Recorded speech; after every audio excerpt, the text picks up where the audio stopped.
Un amor atado al origen de los tiempos. Su muerte será el principio de todo. ¿Quién eres, Lilith? Llega la nueva obra de Carol García Casas, un trepidante thriller religioso entre la vida y la muerte, la luz y la oscuridad, para encontrar el origen de los prodigios.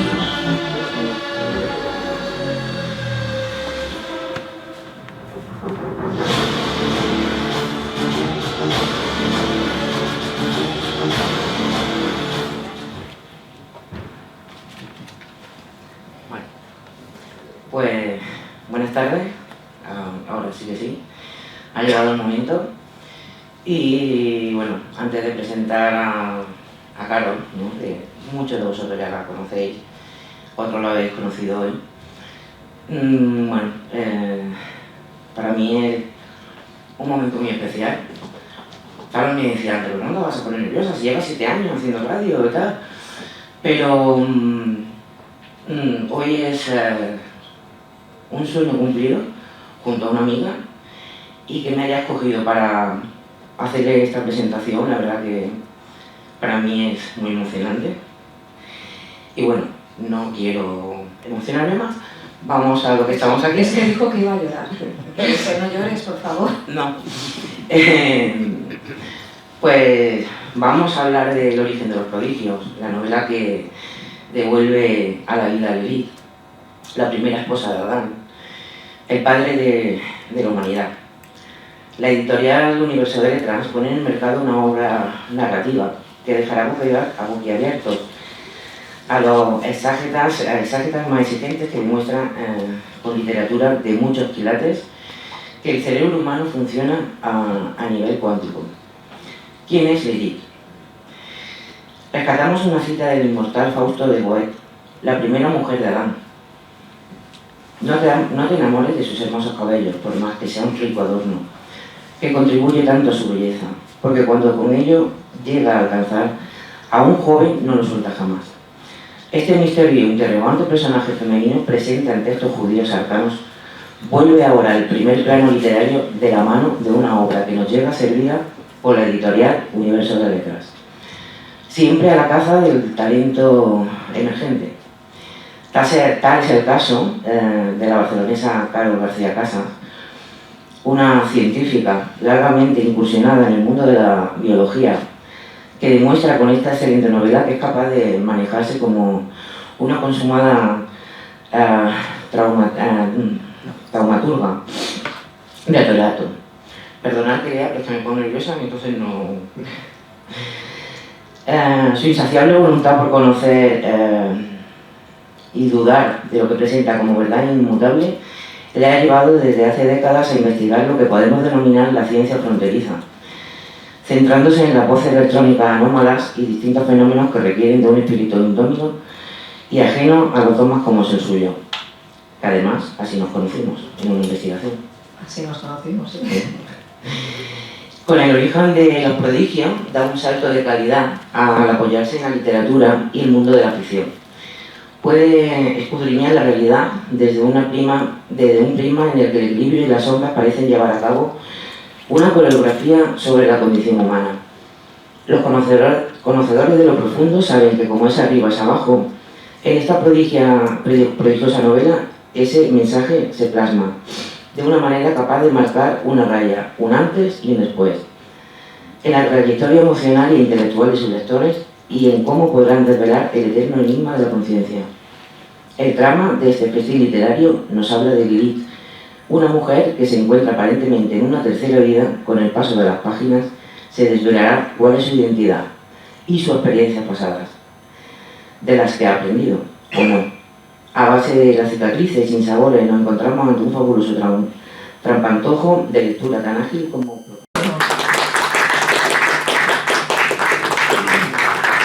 Bueno, pues llega el momento de la entrevista.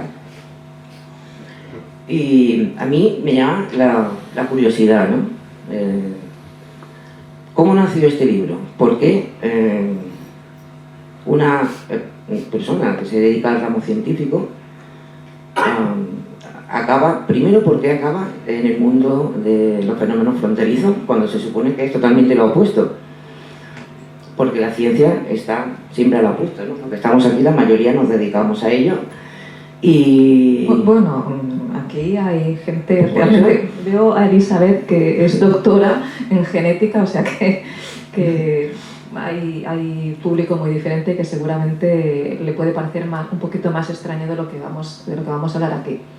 Pero es cierto que, y Elizabeth, tú lo sabías, o sea, mi interés por los fenómenos anómalos me vienen bueno, pues yo diría que casi desde mi infancia. Lo que ocurre es que, bueno, pues te vas creciendo, entras en una carrera, vas por una parte más científica. Yo nunca dejé de investigar en realidad desde jovencita, y ayer recordábamos con Pedro Amorosa aquel email que le había enviado yo con 20 y pocos años. Creo que no le gustó mucho que se lo recordase, pero bueno, eso ya es otra discusión. Y la verdad es que sí que es cierto que durante... Hola. buenas. Sí que es cierto que durante mucho tiempo, y sigo dedicado a la parte más científica, pero acabas viendo paralelismos entre la ciencia y ciertos fenómenos que nosotros, bueno, experimentamos y que conocemos a gente que realmente está investigando de manera muy profunda, como Alex Escola, que hablaremos con él de aquí a un ratito, y con Anabela, que no se nos pase el tiempo, que la tenemos que llamar a las 7, Anabela Cardoso. 7 y 5. 7 y 5. Sí. Pues vamos a hacer hoy, sí, para que no... hago una breve introducción de esto simplemente. Básicamente, al final, es verdad que empecé por un tema muy concreto. Yo veo allí 2 personas sentadas al final, que eran compañeros míos de trabajo, y cuando tú preguntas por qué empecé este libro, pues lo empecé por algo que me ocurrió en el año 2013, y que empecé, en realidad yo creo que escribí casi la mitad del libro en aquel momento, y luego se quedó pues ahí parado, pues porque vas trabajando, me cambié de compañía, luego al final solamente puedes escribir en el mes de agosto, y con suerte, porque tienes familia, tienes un niño que ya, pues el niño ya no es un niño, que tiene 19 años. Hola, Diana. Pero en realidad empezó en el 2013 y por algo que tiene mucho que ver el por qué yo elegí el personaje de Lilith, y que también tiene mucho que ver con lo que pasó en el programa ayer por la noche. Realmente eso es lo que representa Lilith. Representa la independencia, representa el defender pues esa parte de lo femenino que olvidamos, o se olvidó y se pretendió borrar también hace milenios. Tenemos una sociedad, y durante muchísimos milenios había una sociedad desbalanceada, en la que se borró gran parte de la historia de esas figuritas, de esas Venus que hace 20 y pico mil años representaban el milagro de la vida. Y luego pasamos pues, a una etapa diferente, que si quieres la comentamos luego, pero realmente Lilith lo que representa es la independencia de la mujer frente a una sociedad pues, en la que impera un punto de vista más masculino, por decirlo de una forma más elegante. Suave. Exactamente. Pues hacemos el... Seguimos, llamamos a... Ya vamos a llamar a Anabela, porque sí. Es verdad que en el libro, y como se nos ha echado un poco el tiempo encima, en el libro hay muchos temas que se abordan desde esta perspectiva de el libro recorre el camino del héroe, en este caso no es el héroe, es una heroína. Es una heroína que al final va a tener que recorrer muchas etapas hasta realmente descubrir, como yo digo en la sinopsis, morir 2 veces para descubrir algo que lleva, una verdad que llevaba oculta milenios, y también descubrir exactamente, o descubrir el sentido de la vida, lo que es el sentido de la vida, de la existencia, y por qué se ha borrado de alguna manera este origen de la vida, o el valor, el milagro del origen de la vida. En ese libro yo hablo de muchas cosas, hablo de experiencias cercanas a la muerte, hablo de transcomunicación instrumental, pero es que justamente cuando yo hablo de transcomunicación instrumental nombro a Anabela Cardoso. ¿Y por qué nombro a Anabela Cardoso? Porque Anabela Cardoso es una persona extraordinaria que fue diplomática en París, por Portugal, y que hace unos años empezó a investigar de manera pues, casual estos fenómenos de las voces anómalas. Se ha codeado a nivel internacional, y por la personalidad que ella era, con científicos muy relevantes a nivel internacional, y hizo un estudio sobre voces electrónicas anómalas en la universidad, en los laboratorios de acústica de la Universidad de Vigo. En esas condiciones se grabaron voces. Y vamos a llamarla porque no solamente es una persona extraordinaria, yo la considero una amiga y además es que es maravillosa, Anabela. Así que, como además está un poco agotada por ciertos temas, vamos a llamarla, ¿te parece? Sí, sí. No, yo no puedo. Pues la llamo yo. La llamo. Marco. Sí, pero mi móvil está... Soy Gemma. Ay, Gemma, hola Gemma, ¿cómo estás? Pues estamos en la presentación, ahora mismo en directo, desde el Fórum, aquí en la salita del Fórum, del NAC, de Triangla, de Plaza Cataluña, presentando el libro de Carol García. Muy bien, sí, señor. Queríamos, bueno, pues contar contigo, como hemos hecho otras veces, y que nos contaras... Bueno, básicamente yo en el libro, Anabela, te incluí porque representas para mí el referente en la investigación aquí en España de las voces electrónicas anómalas, y simplemente estar de una manera sencilla para la gente que no conoce lo que tú has hecho, nada, 2 minutos de tu visión de lo que son las voces electrónicas anómalas. Si no sé si me escuchan, estamos con el... Yo escucho sí, pero ¿qué ha dicho Carol? Sí. 2 minutos más, ¿verdad, Gemma? Sí, Mira, ¿me necesitáis mucho tiempo? No. 5 minutos, Anabela. 5 minutitos para que nos expliques. Perfecto. Entonces, mire, yo estoy trabajando, ya le dije a Carol, tengo un trabajo que quiero terminar, a ver si soy capaz. Estoy aquí con el teléfono, sentada en mi mesa. Me llamáis, yo cojo, ¿vale? Sí. Sí. Ya estamos. Ya estamos. Ah, ya está. Sí, ya estamos en directo. Por eso te decimos que solamente te vamos a ocupar 5 minutitos y bueno, que nos des tu visión del fenómeno en sí. Las voces anómalas. Sí, ¿de qué fenómeno hablamos? Porque el libro de Carol lo empecé, como le he dicho a ella, pero no... No, Anabela, es sobre un poco, como yo te nombro en el libro, no sé si... Sobre tu trayectoria, sí, mejor háblale tú. Pensé que era sobre el libro de Carol. No, Anabela, básicamente es que como en el libro te nombro, es lo que te comenté, como en el libro te nombro como referente en la investigación de los fenómenos anómalos, de las voces electrónicas anómalas, es simplemente que un poco en 2 minutos, para la gente que está aquí y que no conoce lo que es este fenómeno de las voces electrónicas anómalas, 2 minutos, tu reflexión sobre eso y ya está. Con mucho gusto, pero ¿tú lo has explicado ya o no? No. No has explicado nada. No. De acuerdo. Caramba, ¿quieres que yo explique en 2 minutos? Pues? Ya sé que es difícil, pero simplemente es decir tu impresión como experta. Sé que es un fenómeno complejo porque al final son voces que se graban de forma anómala en contextos controlados, pero tú eres la máxima experta. Bueno, habrá otros, pero bueno, estoy yo que está aquí ahora. Bueno, hubo Jorgensen, hubo Raudive, hubieron los Ashlisbach, Adolf Holmes, el experto principal, el profesor de física alemán, que tú sabes perfectamente, Ernst Senkowski. Bueno, y ahora dicen que soy yo porque he publicado mucho sobre el asunto.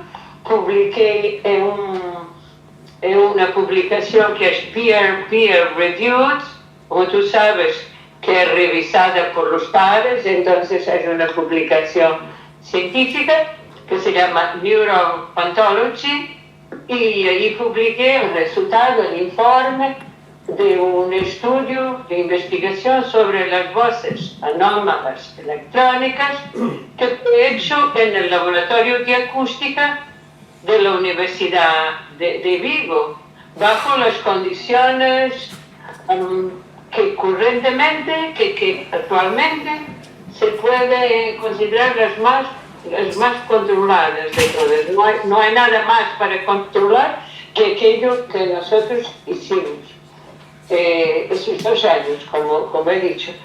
El experto de electrónica era Philip Newell, un experto británico que vivía, ahora ya estaba otra vez en Inglaterra, pero vivía aquí en Galicia además, y fue él quien supervisó todos los trabajos.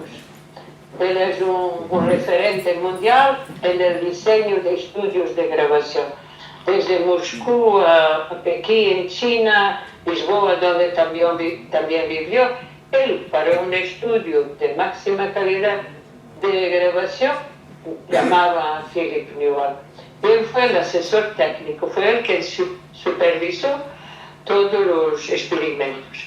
Bueno, y obtuvimos resultados positivos, que están ahí consignados en ese informe publicado en Neuro-Ontology en el año 2012. Bueno, aparte de eso, que es el gran referente actual mundial, anteriormente a esta publicación que yo dirigí, había los trabajos del profesor Hans Bender, publicados en la Universidad de Friburgo, supongo que es, aquí. Hans Bender es considerado por muchos el más importante parapsicólogo del siglo XX. Y también, en este caso, él estudió directamente varias veces y por varias visitas las voces registradas, grabadas por Friedrich Jürgensen, y fueron hechos muchísimos estudios desarrollados en el Instituto Max Planck en Alemania, y los resultados fueron igualmente positivos. Estos son realmente los dos estudios, es que estoy cansadísima porque estoy trabajando en un artículo en inglés y ahora me vengo con las palabras en castellano. Y después pensando en Hans Bender, y todo junto y muchas cosas. Anabela, pero te lo agradecemos mucho. Era simplemente tener tu visión de la parte que es verdad que yo comento en el libro, que puede parecer que sí, mi libro es un libro de ficción, pero sí que introduzco este tema de los fenómenos de voces electrónicas anómalos, y era para tener a una experta que de alguna manera también pusiese sobre la mesa el hecho de que es ficción, pero esto se está investigando. Era simplemente tener este punto. Y para la gente que no sepa, y que puede decir, son imaginaciones, pareidolia, lo que sea, no, porque no es un no tan rotundo, pero en muchos casos sí son pareidolia, pero en otros no son. En estos dos, que son los únicos hasta hoy, desde que empezaron las voces electrónicas anómalas en 1959, registradas por Friedrich Jürgensen, hasta hoy hubo unas sugestiones de voces anteriormente a esto, pero fueron sí erráticas y tal. Bueno, aquí empieza. Pero no son pareidolia ni son ficción. Habrá muchas, esto es lo que quiero decir que es importante, publicadas en internet que lo son, pero no son todas, porque hay muchos, como estos que yo acabo de citar, como todos los que investigó el profesor Ernst Senkowski, y otros más como las tuyas también, y otros más que conocemos, pero ahora no viene al caso estar aquí enumerando. Pues son realmente voces que aparecen grabadas, no sabemos cómo ni por qué. Desgraciadamente aún no lo sabemos, pero los que las graban, aparentemente los que las graban dicen que ellos son los muertos. Bueno, es eso.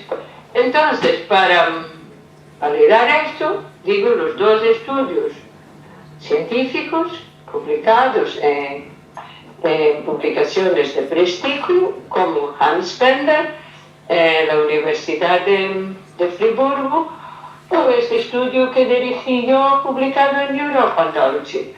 Y el resto, bueno, después que se interese, lo puede investigar por su cuenta.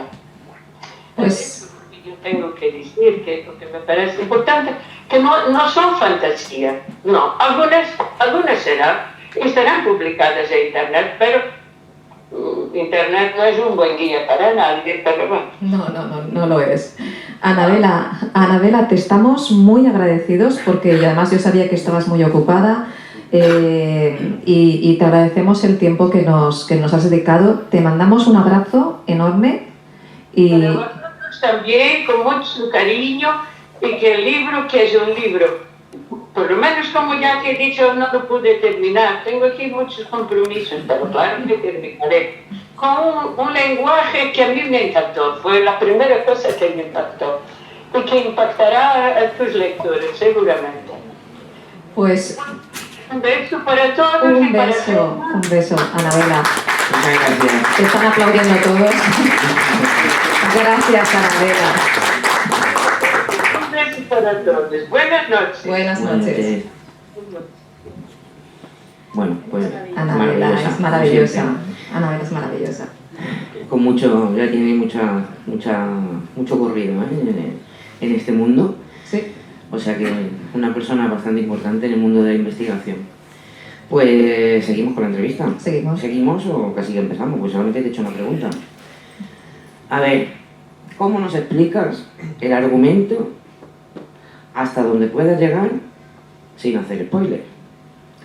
Es que la verdad, es cierto que el libro procuré, y yo no sé si luego la gente que ya se lo ha leído lo conseguí, pero procuré mantener el misterio hasta el final de bastantes cosas. De manera que, claro, tenía que ir con mucho cuidado de lo que podía decir, no podía decir en cada capítulo, y de hecho eso hace que limite lo que yo puedo explicar del libro.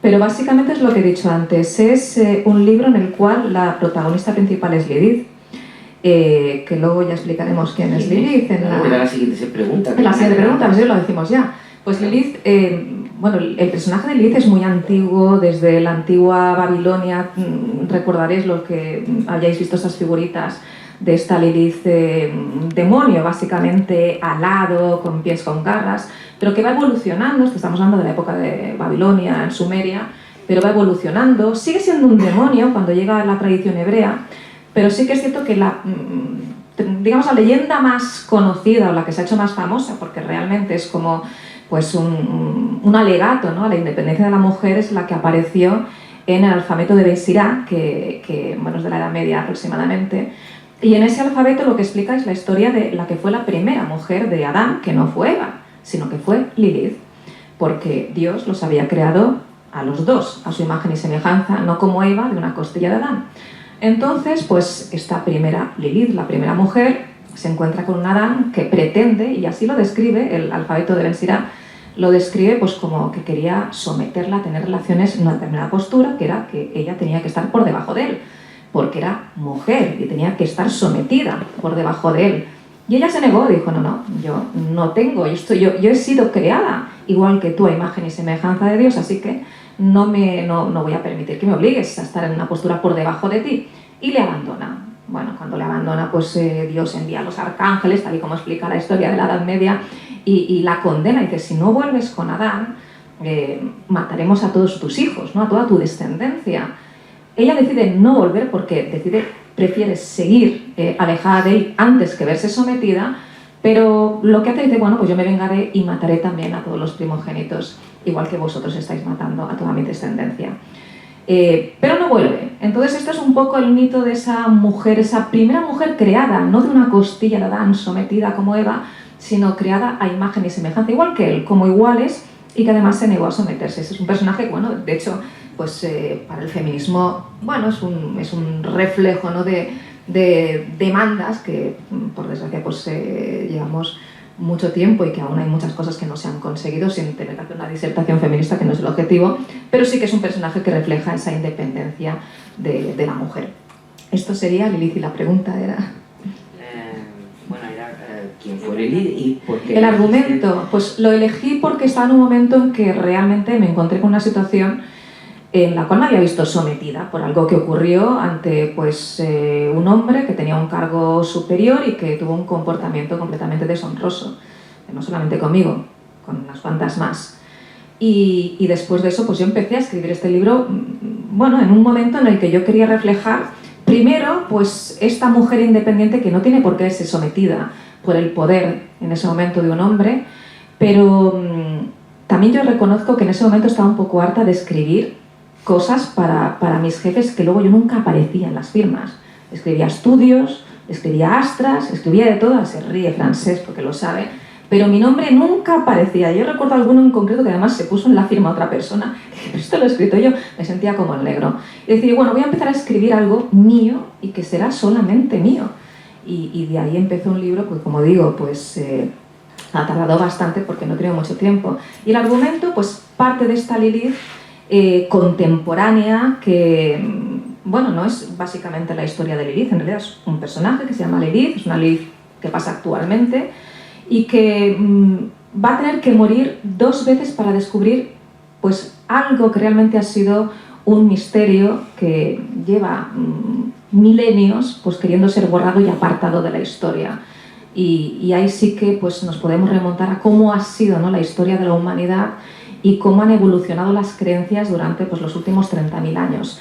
Esto se hace en un recorrido que básicamente es contemporáneo, en el que hay saltos en el tiempo de los personajes, van a otras vidas, van a otros universos. He procurado también, desde la ficción, intentar pues, describir, ¿no?, cómo podían ser esos saltos a otro universo, viendo si me parecía que eso podía encajar con el campo de Higgs, o intentando meter ciencia que pudiese encajar desde el punto de vista de la ficción, pues con una historia que la ciencia fuese siendo coherente con una historia que básicamente es de ficción y que lleva pues a un conocimiento, a una verdad que ha sido oculta, pero que además ahí hay muchas cosas, hay el fin de los días y que el fin de los días representa algo muy concreto en la historia de este libro.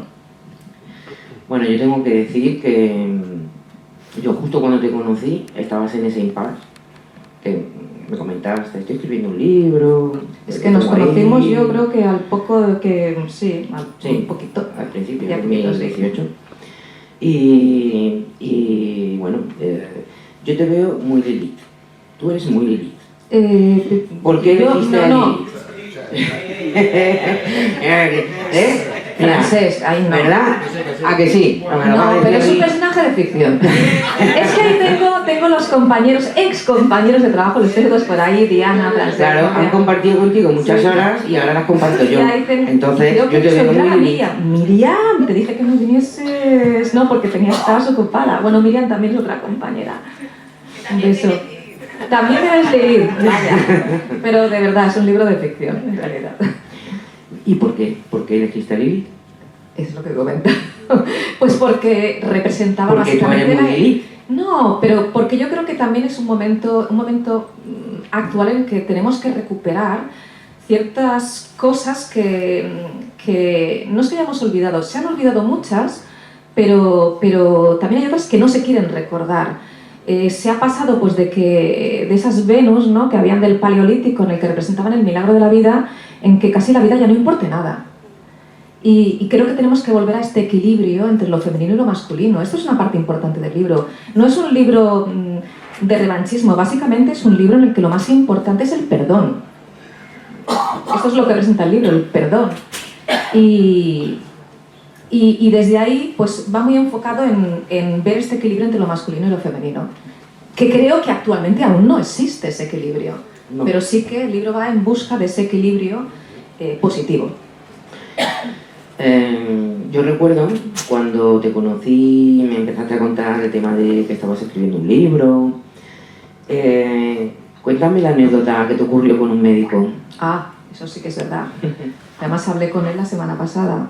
Pues yo había quedado con un... Yo creo que esto a lo mejor lo debes saber algunos de los que están en la fila del final. Yo había quedado con un médico para poner en marcha un estudio que él había propuesto sobre, bueno, insuficiencia cardíaca y... No me voy a extender, es igual. Pero habíamos quedado, hacía un año que no nos veíamos y los que están en la fila del final se acordarán de cómo yo no iba con el pelo castaño rizado, fui mucho tiempo rubia y con el pelo liso. Y se ríe Nuria y dice, sí, iba de rubia con el pelo liso. Y yo creo que Miriam, cuando entré en Bayer, también iba de rubia. Pero la verdad es que yo cambié dije un día, sí, es que mi pelo es castaño, cobrizo y mi pelo es rizado, para que voy a estar todo el día alisándome. Y bueno, me dejé mi pelo como era. Y él hacía un año que no me veía. Así que me dijo, Carol, quedamos en el hall del hospital. Y de acuerdo, quedé con él y cuando yo llego al hall del hospital me mira y no me dijo ni hola. simplemente me mira y me dice, eres Lilith. Y yo me quedo así y digo, ¿cómo? Y dice, ¿eres Lilith? Y yo no respondí porque yo pensé, pero si es que no me ha dicho ni hola, hace un año que no me ha dicho hola Carol, ¿qué tal, cómo está? Hace mucho que no nos vemos. Y como yo me quedé parada, él me empezó a explicar, dice, espera, es que no debes saber quién es Lilith. Entonces me empieza a explicar la historia, la leyenda de Lilith, como la he explicado yo ahora. Y yo seguía callada porque, claro, yo estaba pensando, es que yo estoy escribiendo un libro que la protagonista es Lilith.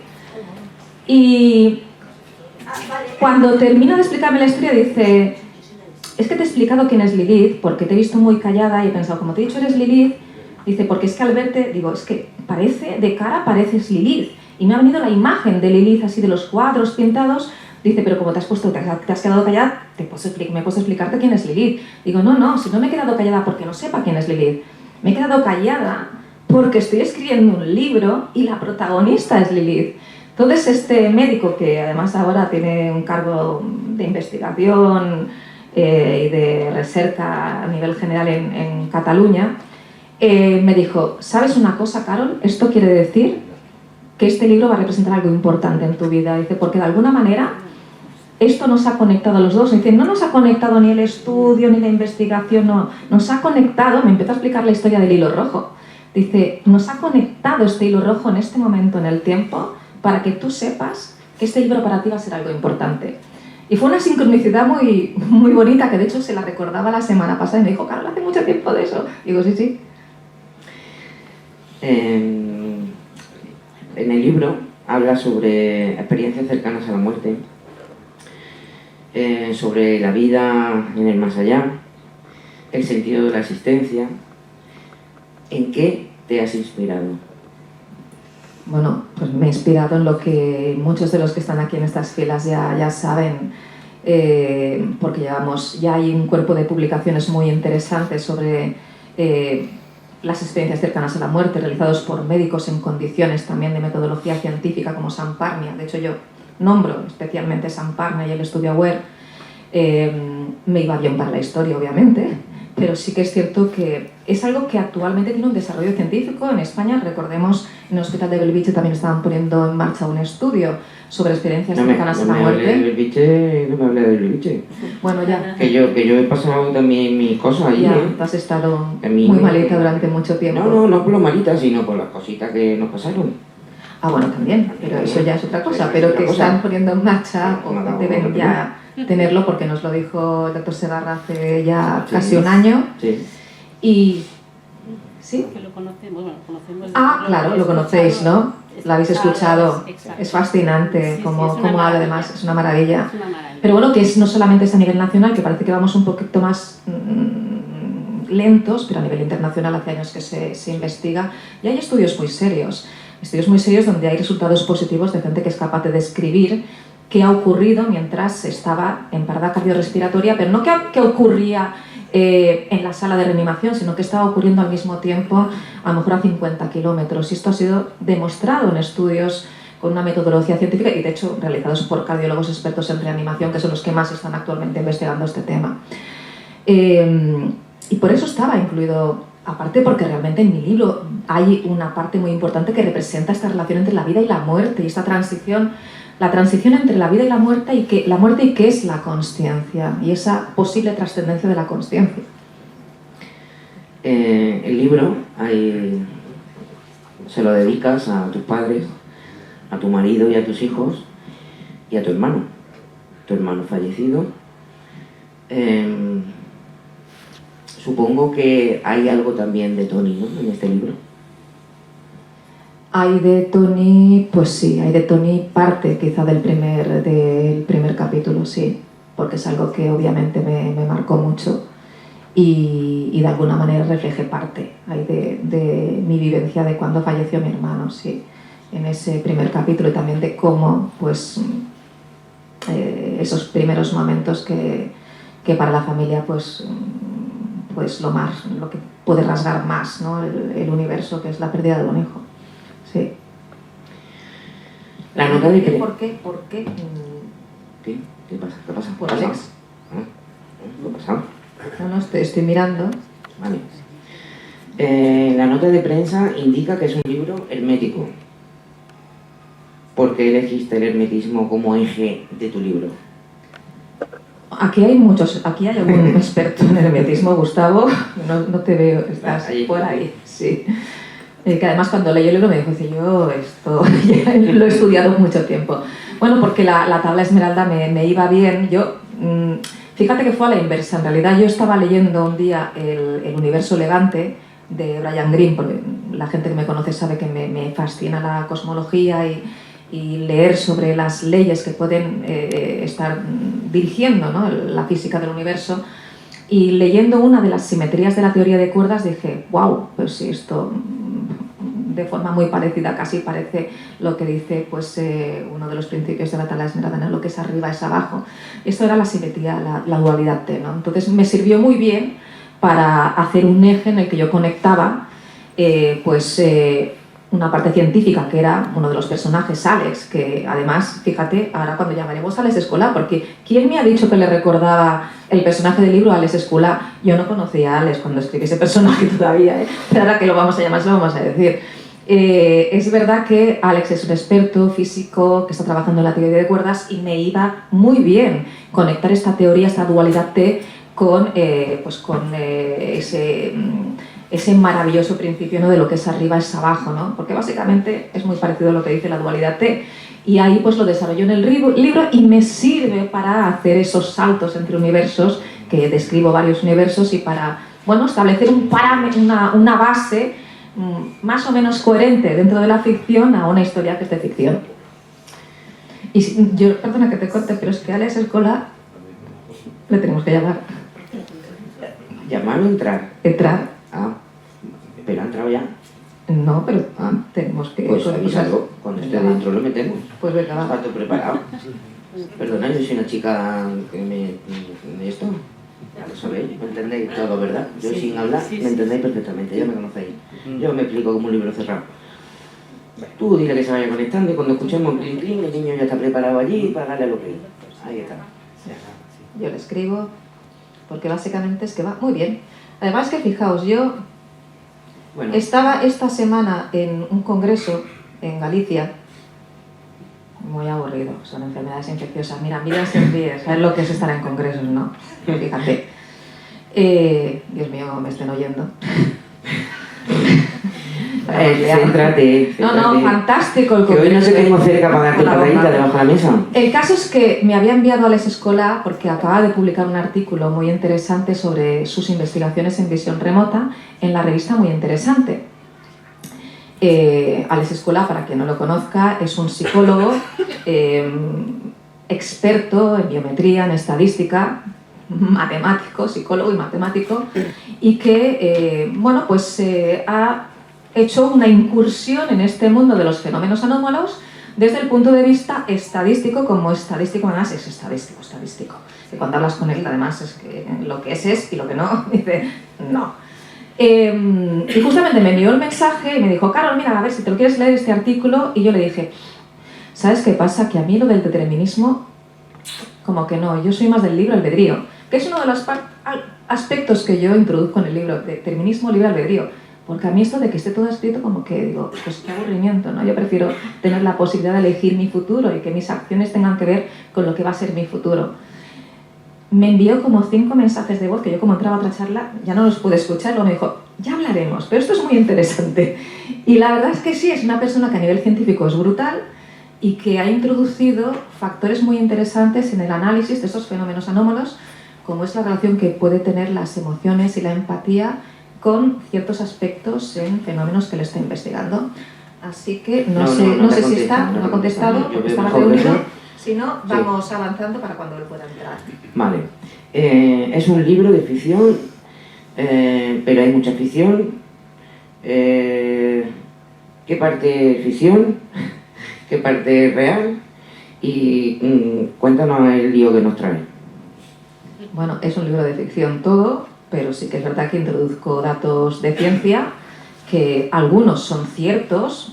Yo en el libro no doy nada de lo que yo pongo a nivel científico como un hecho, lo que son teorías que se están proponiendo, como el posible funcionamiento cuántico del cerebro.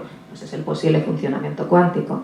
Cuando yo a lo mejor en el libro en algún momento explico pues algunas investigaciones en que han visto que el cerebro funciona en 11 dimensiones, y esto te recuerda a la teoría M y a las 11 dimensiones de la teoría de Manetes. Bueno, 11 dimensiones para integrar la información en el cerebro, 11 dimensiones para integrar las leyes físicas y matemáticas del universo. Bueno, pues son teorías que están ahí, son investigaciones que están haciendo. A ver, no hay nada absolutamente demostrado, pero sí que las introduzco como aspectos que se están poniendo sobre la mesa y que a mí me siguen sirviendo para, bueno, tener un hilo de ficción en la historia sobre qué es la consciencia. Es que eres muy Lili. Yo, la verdad que yo leí el libro y quien conoce a Carol de hace mucho tiempo, yo estaba viendo a Carol. O sea, totalmente. Quien no la conoce, pues lógicamente no se va a centrar en el personaje, pero yo, es que eres muy Lili tú. Pero te quiero igual, hablas de múltiples universos. Y yo creo que es algo importante, porque fíjate, y haciendo un pequeño inciso, nosotros que nos dedicamos, sacando un poquito el tema del libro, que no deja de ir con ello, pero nosotros que trabajamos el tema de la investigación y demás, hay muchas personas que tienen como ese miedo a morir, ¿no? ¿Qué va a pasar? Y entonces yo creo que es importante que nos hables sobre estos universos que tú hablas, que tú nos escribes, porque yo tengo una teoría, ¿no? Antes decían que íbamos al infierno, que íbamos a tal, yo creo que eso no es cierto, pero sí queda algo como en un limbo, y es como que tenemos que dejar, no tener miedo a lo que sucede, porque yo creo que lo que nos espera, ¿no?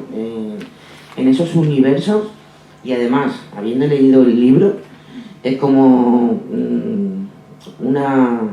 o sea, te abre conciencia. Sinceramente, el libro te abre conciencia, te hace pensar y plantearte muchas cosas, ¿no? de esta vida. Entonces, en estos tipos de universos, múltiples universos, ¿qué es lo que nos puedes contar? ¿O qué crees tú, perdón, que si no te corto, o qué crees tú que está científicamente aprobado? ¿Hay algo aprobado? No. Vale. No, que a ver, es cierto que hay muchas teorías.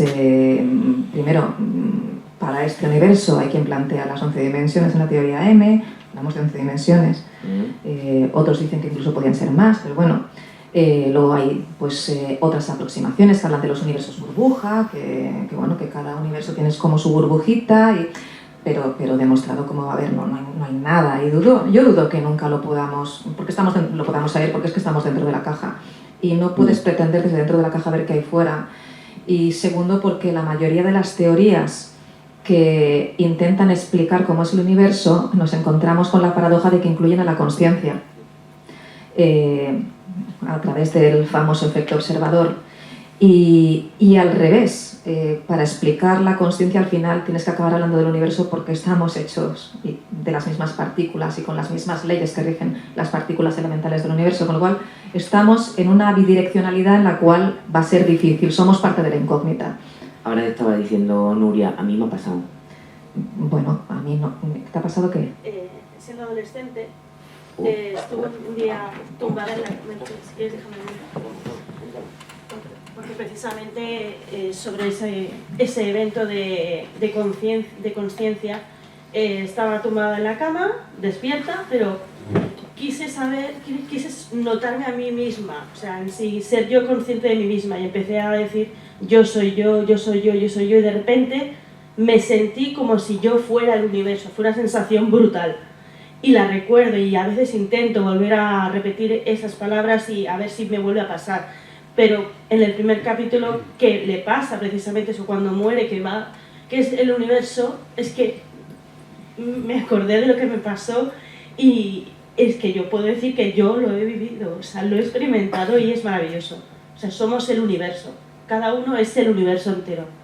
Bueno, estas experiencias como de expansión de la consciencia, la gente que tiene CMS, es verdad que las explican así, y las explican, además, la gente que las ha vivido, la ven como algo que es más real que la propia realidad, que esto es muy curioso, porque cuando alguien se desvanece, pierde, porque te baja la tensión o porque has tenido quizá una falta de oxígeno, el tipo de experiencias que se viven, alucinaciones, son muy diferentes a las que experimenta la gente con OCMs. Que ahí entran muchas posibles explicaciones de neurotransmisores y se pueden incluir muchas variables, pero es cierto que la gente las describe como más reales, como experiencias de hiperrealidad, y además que las han tenido ciegos, pero ciegos de nacimiento.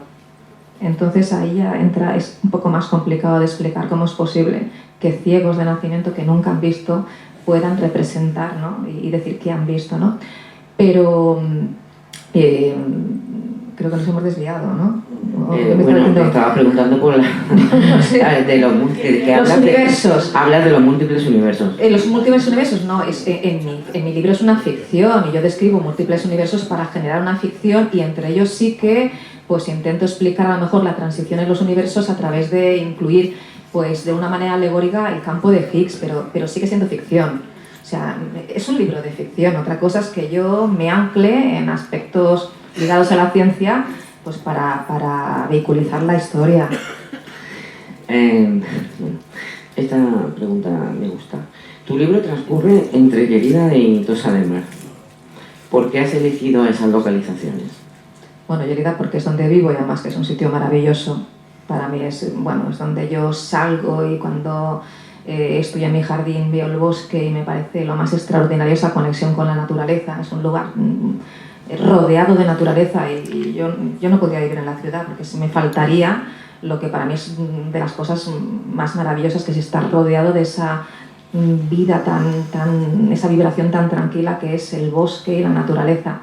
Y Tossa porque es que ahí yo tengo mi segunda, ahí en Tossa me robó el corazón. Es un sitio muy mágico, sí. Es un sitio maravilloso. Ahí está ese cuadro, ese violinista celeste de Marc Chagall, que es tan mágico ese cuadro, es fantástico, ¿no? Tenemos una foto muy especial. Tenemos ahí. Una foto, ¿no? Y es un sitio con lugares, con una historia fascinante, como ahora es un restaurante, pero es esa casa donde posiblemente, cuenta la leyenda, que estuvo un fragmento del sudario de Jesucristo. Entonces, bueno, pues me servía por esos dos lugares que yo tanto amo para ponerlos. Hombre, es que Tossa de Mar es bonito, es bonito. Es bonito y además tiene una energía muy especial. Es cierto. En la sinopsis hablas de una verdad olvidada y el fin del mundo. El Padre Pío. ¿Quién se acuerda de los 3 días de oscuridad del Padre Pío? Claro. Es que, a ver, bueno, esto es algo que ocurrió, ¿no? Realmente es algo que yo introduzco en el libro porque a mí me resulta una historia muy curiosa. Luego esto entra dentro de la fe perfectamente. Pero bueno, según el Padre Pío recibió un mensaje de Jesús. Era un hombre supuestamente que tenía estigmas y que había realizado milagros. Bueno, pues esa es la historia del Padre Pío. Pero uno de esos mensajes que él recibió eran los 3 días de oscuridad que podían representar ese inicio del fin del mundo. Y bueno, es una de las claves de la historia. ¿Pero el fin de qué? Uh-huh. Es un poquito el día del Señor llegará como un ladrón. No vamos a revelar mucho más. La editorial lo definió como un tráiler religioso. ¿Cuál es la conexión con la religión? Bueno, la conexión con la religión es un poco lo que he dicho antes, porque pues una de las cosas que llevamos, ese desbalance que llevamos milenios sufriendo es el olvidar aquello tan sagrado aquello que era tan sagrado hace 25.000 años, ese milagro de la vida, y que en un momento pues eran adoradas esas Venus de arcilla del Paleolítico que podemos encontrar por muchos lugares de Europa. También hay encontraron aquí en Sant Boi, por cierto. Decían que en España casi no habían, pero aquí en Sant Boi encontraron una Venus. Y imaginaos que durante 30.000 años lo más venerado es el milagro de la vida, y de repente cambia todo por una serie de aspectos, ¿no? Que cambian del politeísmo al monoteísmo, y ahí nos vamos a un momento en el que era pues aproximadamente 2000 años antes de Cristo, y de repente desaparece toda esa adoración a estas Venus, a las diosas madre, al milagro de la vida, a lo que representa, el milagro que representa lo femenino, para pasar a un Dios Padre, a las 3 religiones monoteístas que hay actualmente. Y en esa etapa seguimos bajo el paraguas de las 3 religiones monoteístas patriarcales. Con patriarcal no quiere decir nada que sea ni feminista, sino simplemente que es una descripción antropológica. Y bueno, representa básicamente ese escenario. A lo largo también, además, hay pues muchos saltos en el tiempo y aspectos que no puedo desvelar, pero esta es la parte, claro, de cine religioso. Y obviamente plantear la historia de otra manera, con ese y si las cosas fuesen diferentes, y si la realidad no fuese exactamente como nos la han planteado. Y también recordar muchas cosas que hemos olvidado, porque muchas se borraron, pero literalmente es que se borraron de los edificios, se borraron de los libros, se borraron de la Biblia y desaparecieron. Es un poco recuperar eso, que no hace tanto que estamos recuperando información pues ese de politeísmo que había hace 4.000 años, 5.000 años, y que pues en ese momento se decidió que era mejor olvidarlo, borrarlo y elegir un único Dios. Un único Dios que además nos dice que Él lo sabe todo y todo está escrito. Pero hay un tema, ¿no? Porque si hablamos de thriller religioso, sería religioso herético, al menos hasta el momento. Entonces me estás haciendo un spoiler. No, porque, por ejemplo, cuando hablamos de religión, lo primero que se nos viene a la cabeza es la Santísima Trinidad, ¿no? Dios Padre, Dios Hijo y Dios Espíritu Santo, todos masculinos, todos machos, todos... Cuando realmente Fran lo sabrá mucho mejor que yo, cuando hablamos de hermetismo, hablamos de Dios como Dios todo, Dios Hijo y Dios Hija, que estaría hablando un poco de lo que es el mito o no tan mito de Lilith y de Adán, ¿no? Pero estaríamos hablando de principio masculino, femenino y Dios como Dios todo, sin género, ¿no? Pero sigue siendo la jerarquía. Sí, es religioso, pero claro, esto yo no sé, estará entre las herejías de la Iglesia y en el Vaticano, supongo. Porque... Bueno, pues un poco herético quizás sí. Pero fíjate, Carol, que al final, todo al final, porque lógicamente el ser humano... Sí, espera un segundito. ¿Ah, sí? No, sí. seré muy breve. Que el ser humano un poco, pues somos... Pues, egocéntricos, ¿no? Copérnicos, somos el centro un poco de todo, ¿no? Y al final tú has aludido a uno de los 7 principios de las verdades, que es el como es arriba es abajo.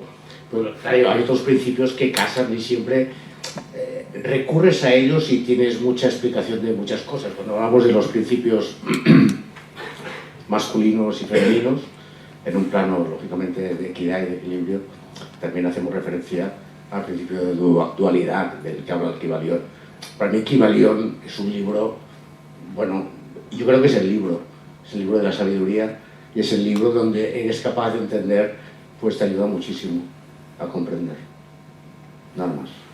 Perdón. No, Berto, gracias. No, entra dentro de, pues al final yo creo que todos observamos nuestra propia realidad desde diferentes perspectivas y lo hacemos con determinadas creencias o nos planteamos una realidad en base a lo que también se adapta a lo que nosotros estamos leyendo, observamos y creemos. Pero más allá de todo eso sí que es cierto que hay realidades que han ocurrido durante los últimos 40.000 años y que han condicionado también esa forma en la que pensamos, esa forma en la que actuamos, incluso a través de la neurolingüística, porque cuando tú borras palabras y borras directamente todo aquello que tiene que ver con algunos aspectos de la realidad que había en aquel momento, se olvida, y lo que se olvida no existe. O sea que al final hubo una gran parte de programación neurolingüística para olvidar muchas cosas que eran importantes en su momento. Y que al final acabas sin querer yendo un poco a la duda metódica, ¿no? Porque al final la historia se ha escrito y la han escrito normalmente los vencedores, las personas. Obviamente. Es decir, el conocimiento viene desde la experiencia personal de uno, que para mí es el más valioso, y el conocimiento adquirido por lo que aprendes, por lo que te enseñan, que es absolutamente diferente de la experiencia. Y acabo ya el tema. De todos modos, yo sobre todo recalco, es un libro de perdón, es un libro de redención y de amor. Es un libro en el que lo más importante es cuál es el significado, el verdadero sentido y significado del amor. La sintonía. Sí, básicamente, es uno de los puntos que yo creo que es más importante. Yo pretendía hacer un libro con alma. Ayer en el programa es verdad que tuvimos momentos muy duros. Sí. Y fíjate que escuchando el viral que se hizo de Iker Jiménez esta semana, ¿lo habéis escuchado? Que me pareció una barbaridad. ¿No? ¿Lo habéis escuchado el viral de Iker Jiménez? Bueno, es una absoluta barbaridad la clonación, ¿no? Es una clonación de voz. Es una clonación de voz de Iker Jiménez. Pero ya, que eso me parece una salvajada, que lleguemos a este punto, ¿no? De las clonaciones de voz, que esto ya de aquí 6 meses ya veremos con qué problemas nos encontraremos, es el contenido del mensaje, o sea, el contenido. Lo que se expresaba ahí, yo decía, pero que, por favor, esto no es una broma. O sea, llega un momento en que también tenemos que empezar a pensar un poquito más con el alma y quizás es verdad que este balance entre lo masculino y lo femenino tendría que estar un poquito más equilibrado. Y posiblemente virales, clonaciones de voz de este tipo, con esos contenidos, se harían menos. Pero todo es un balance, todo es equilibrio. Sí, también otro principio. Hay que ver que vino esta chica, ¿eh? Buenas tardes, familia. Pobrecillos, ¿habéis encontrado aparcamiento? Madre mía. Estamos acabando, pero no pasa nada, ¿eh? Vamos a tomar algo ahora. Soy bienvenidos. Decía que bien habla esta chica, ¿no? Es cierto, porque... No me hagas caritas porque no te entiendo. Vale. Llevo una semana con Pero cuando hacemos la radio normalmente nos damos patas debajo de la mesa para saber lo que hablamos, lo que no hablamos. Aquí estamos muy lejos, no podemos hacerlo. Pero me refiero a que si os gusta, os está gustando cómo explica Carol las cosas, pues imaginaros cómo escribe. O sea, es una auténtica maravilla. Y lo digo con el corazón, o sea, lo digo de verdad, porque sabes que es así. Hablas de una profecía en el fin de los tiempos. ¿Qué representa el libro en el fin de los tiempos? A ver. Es que no lo puedo explicar. Claro, hasta donde puedan, porque no... A ver. Te he pillado, ¿eh? Sí, pero es que no quiero hacer spoilers. Te ríes, claro, porque también preparado, tendrá que pensar un poco. Exactamente, porque Juan Carlos ya se lo ha leído y Epi también. ¿Qué representa? Bueno, fíjate que sí que es cierto que yo hago una descripción en su momento. Hay algún texto que yo lo he colgado en Instagram, con lo cual en realidad es verdad que bueno, aquí lo colgó mi marido, que es el que me hace de community manager. Bueno, mi día a día es terrible, pero sí que hay una parte que es gráfica, como sería pues más quizá clásica de lo que es el fin de los tiempos, pero detrás, en realidad, cuando profundizas en lo que estaba representando ese fin de los días, no es exactamente lo que dice la Biblia. Y yo creo que eso es importante, porque volvemos también otra vez a quizás esa visión tan dual, ¿no? Del bien y el mal, ¿no? Las cosas no son tan sencillas, incluso todos tenemos nuestra propia sombra. Y eso es algo importante también para reconocer. Todos tenemos nuestra propia sombra que mantenemos muchas veces oculta. Y a veces esa sombra es un universo entero. Y es parte de lo que también se tiene que descubrir en el libro. Esta pregunta, hablas como uno de los personajes cruza a otra dimensión, ¿no? Háblame de esto, porque, bueno, no estamos aquí para hablar de mí, pero sí que he estado ahí... rozando el arquero. Fíjate que cuando yo escribí ese párrafo, ahí mi marido dijo, uff, a ver, esto como tanta ciencia. Pero sí que es cierto que, a ver, el libro está escrito, es verdad que quizá el formato es más bien alegórico,